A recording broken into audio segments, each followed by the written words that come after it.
ho cercato anche di parlargli per fargli desistere, ma Cosa non dicevano? c'è stato riscontro.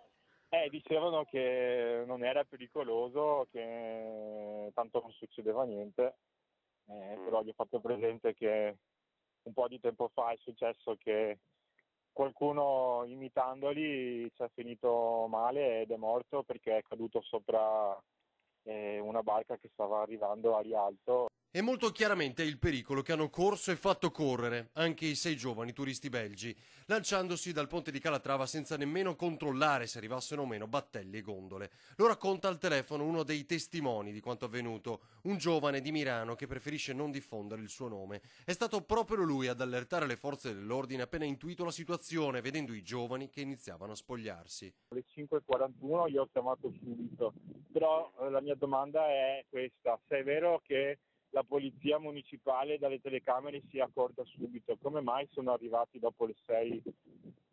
Sono arrivati verso le 6:05 perché io avevo l'autobus, ho preso l'autobus alle 6:10 e alle 6:05 c'era la navetta della polizia municipale. Tutti impegnati a filmare, nessun passante che allertasse la polizia, denuncia, indignato da veneziano che ha a cuore la città. Hanno messo a repentaglio comunque la vita loro, ma anche di chi transitava, perché se transitava o un'ambulanza, anche magari a forte velocità, penso che l'impatto metteva a rischio anche il guidatore.